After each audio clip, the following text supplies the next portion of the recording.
You're listening to the Loving Your Own Soul podcast, and I'm your host, Britt Olson.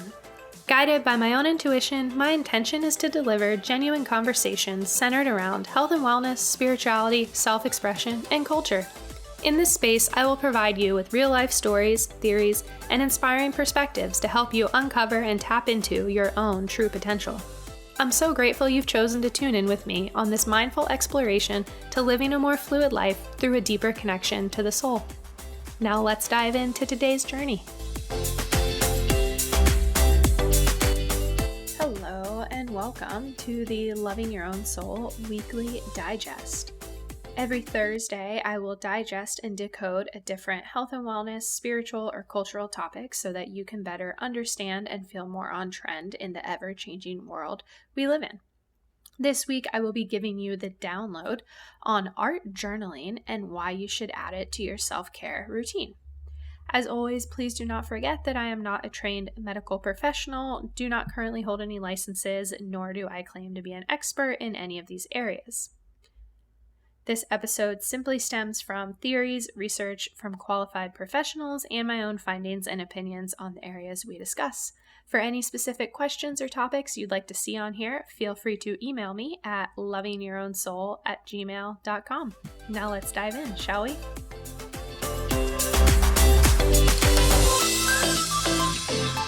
All right. So today I'd love to chat with you all about one of my new favorite activities, art journaling. Art journaling has quickly become one of my new favorite self-care activities, and I have one of my very good friends, Taryn, with her self-care group, The Love Sum, to thank for that.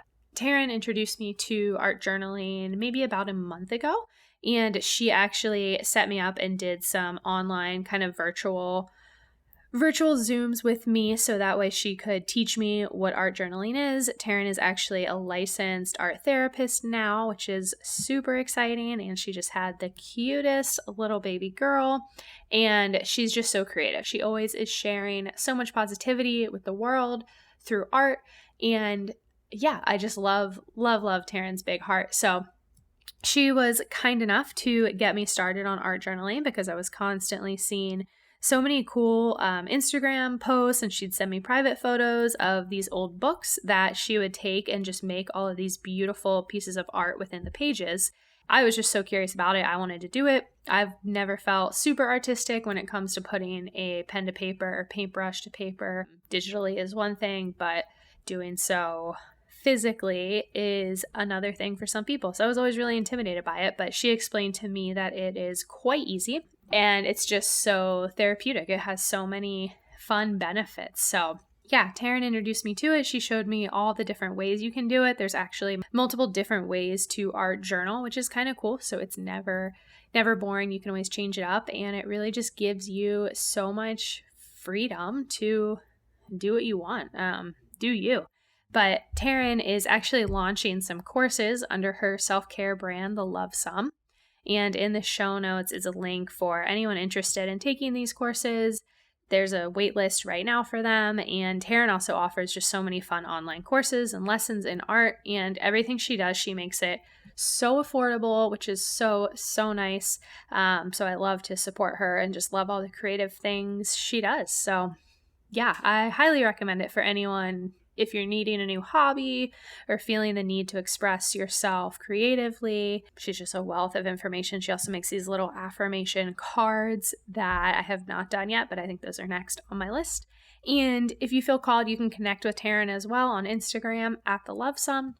And like I said, she just is such a beacon of positivity. So go find her and make some art with her. Anyway, what exactly is art journaling? Taryn's definition, she actually refers to it as altered book art journaling because you're using an old book. I actually took the back of a journal for mine that I started using, but the medium is typically an old book, which is really fun. You'll find out. But anyway, altered book art journaling is an art form which utilizes an old book and mixed media art, whether collage, painting, etc. And it's really a no-pressure canvas where you can explore and play with your creativity. I would say the term no-pressure canvas is honestly spot on. You have the freedom like you do in your own journal. You can write questions to yourself. You can just write out your thoughts and feelings, tell stories, poems, song lyrics, whatever you're feeling. I mean, journaling is a no rules type of thing, and same with art journaling. But what I love so much about art journaling, being that I wouldn't deem myself to be an artist, although I do feel a little more artsy now after about a month or so of art journaling. I definitely would have to say that. Way more confident when I have a paintbrush in my hand. So it does have that benefit. But what I was going to say is that when you're finished, after it dries, of course, if you're using paint, all you do is close the book and then no one has to ever see it again. It's your own private little creative space. Having that canvas in front of you, where typically when you make a piece of art, you usually put it on display in some way, shape, or form is kind of the next step with it. But art journaling is so unique in that it is your own creative expression that is truly private to you. So I think that's why I really love it myself. And why else do I love it? It's really therapeutic. So therapeutic. I mean, just mentally, it's such a nice way to disconnect. You don't have to think. Taryn actually showed me a few different ways of doing it. But the other day, I think it was maybe this past weekend or this past week, I don't know.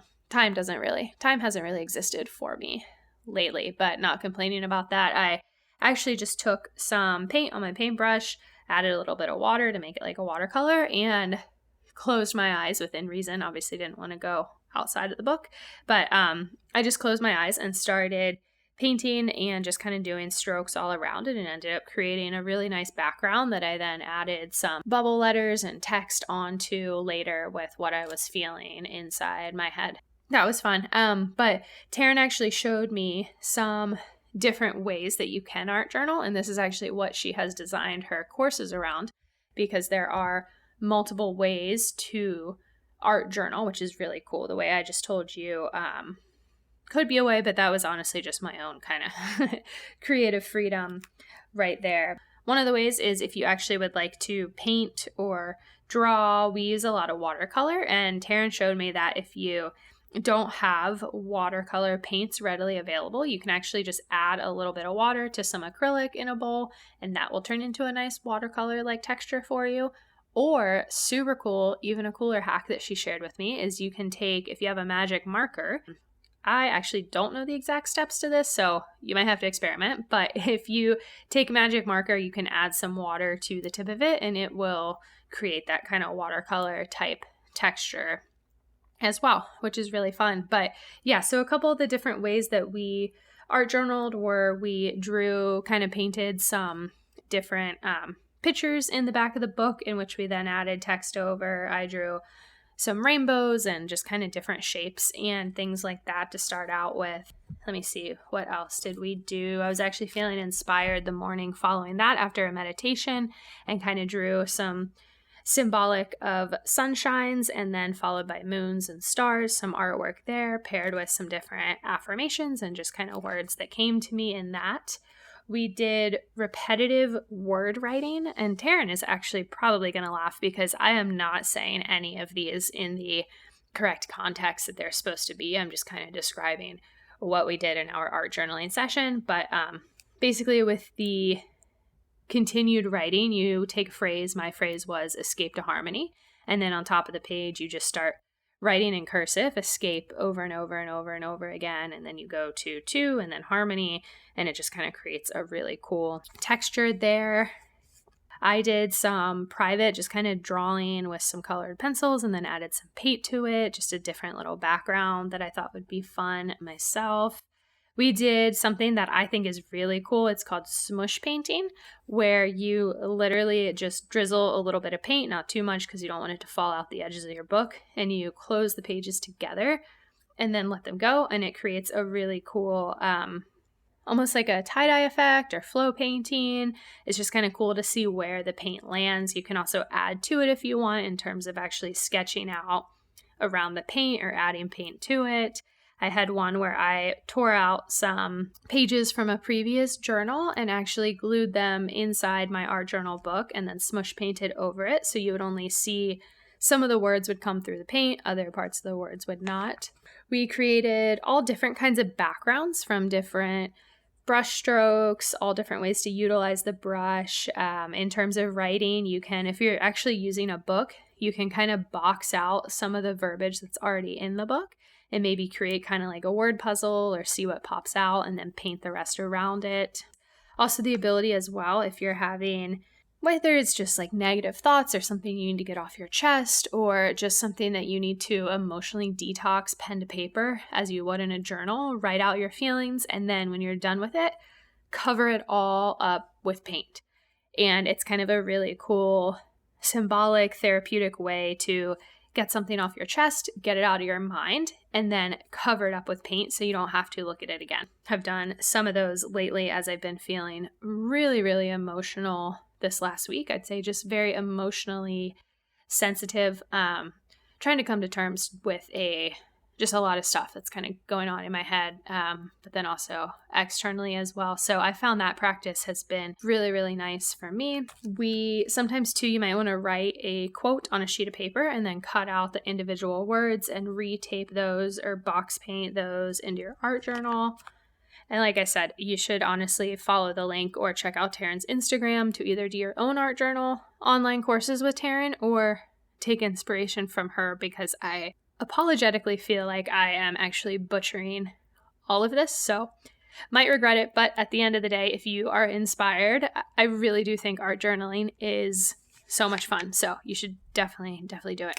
What else? Oh, and then I had a lot of really strong visions in a meditation recently, so I actually just took it upon myself to sketch out some of those visualizations into my art journal, and that just really kind of doubled on the effect of what I saw in meditation, and then also just gave me a confidence of what I'm capable of drawing. And I use the word drawing very loosely because, again, I am not an artist in that standpoint, but it just kind of goes to show the way my confidence is quickly building upon itself the more that I do art journal. So that was a benefit that I wasn't thinking, that wasn't really the intention behind it, but I have noticed that my confidence in that space has grown very, very quickly. So it's kind of like building up that artistic muscle, which is really cool. And if you look at any of the things that Taryn art journals, I mean, hers are absolutely beautiful. I feel like her entire book of art journaling could be its own work of art that somebody might want to pay for. So when you're just getting started, definitely don't hold yourself super accountable. Don't judge anything that you're doing. Don't compare to others, and just kind of close your eyes, feel it. And then, like I said, the best part is all you do is close the book and you're done. So it's great. But yeah, it's really simple as well.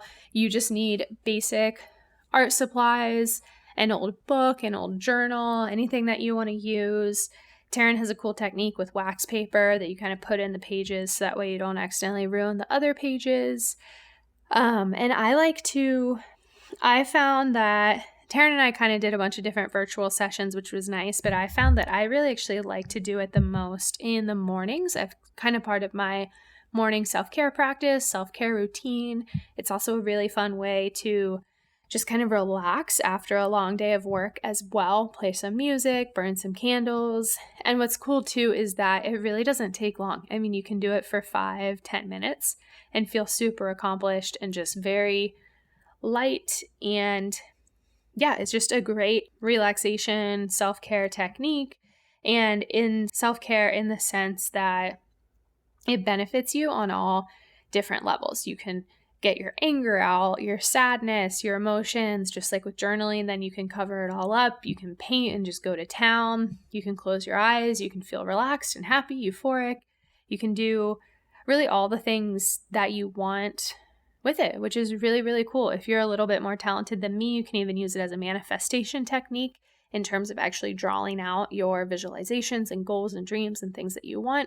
Or just write them in really fun bubble letters and paint over them. That's something that I like to do. I really love making a cool background, just super free and abstract, and then adding different thoughts or goals or phrases and quotes and things that come through my mind on there. Let me see. What else do I want to say about art journaling. I think that is pretty much it. I do think it would be really fun to do with a group of friends, whether physically or virtually as well, kind of make it like an art date. I think would be cool.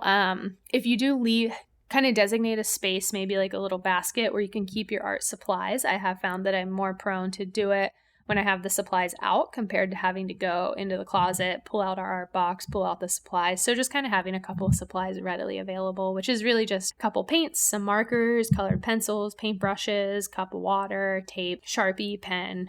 You really don't need much at all. And yeah, I think that is about it. Oh, and one other thing too that Taryn talks about as well is working in layers. So if you, again, it's your own masterpiece, your own creation. So if you suddenly don't like something that you did, just paint right over it or color right over it or draw right over it, cover it up, write something in another book, rip it out and tape it over it, whatever you want to do. She kind of talks about that different collage aspect. And that is something too that you can do, such as a collage, like cutting out images from magazines, using those as backgrounds, all different things. You can really do anything that you want. So Taryn also has a list of different challenges and ideas and things like that on her website too, which I will link in the show notes as well. So that way you can kind of feel a little bit more inspired there. But I highly encourage you to start art journaling. It's so much fun. And if you want to do it the right way and have it properly explained to you, which I highly recommend that because it is a really nice confidence booster and stress reliever for anyone who already is feeling non-artistic. Plus, it's also just fun to kind of being led through an activity, but go sign up for her courses with the waitlist link that is linked in the show notes up on her website, or go follow her at the Love Some to learn more. And if you have any unique self-care activities or routines that you love as well, I would love to hear them. Always open to new ideas and things, and just love hearing what you guys are doing out there. So comment on my latest Instagram post over at Loving Your Own Soul, as I would really love to know what self-care activities and self-love you are doing for yourself this week. We all need it. It's the best way to restore, reset, recharge. There's been a lot going on. There's going to be even more going on in these next couple months. So definitely take the time to reset yourself. And yeah, it was so fun tuning in with all of you today. I hope you have a wonderful day.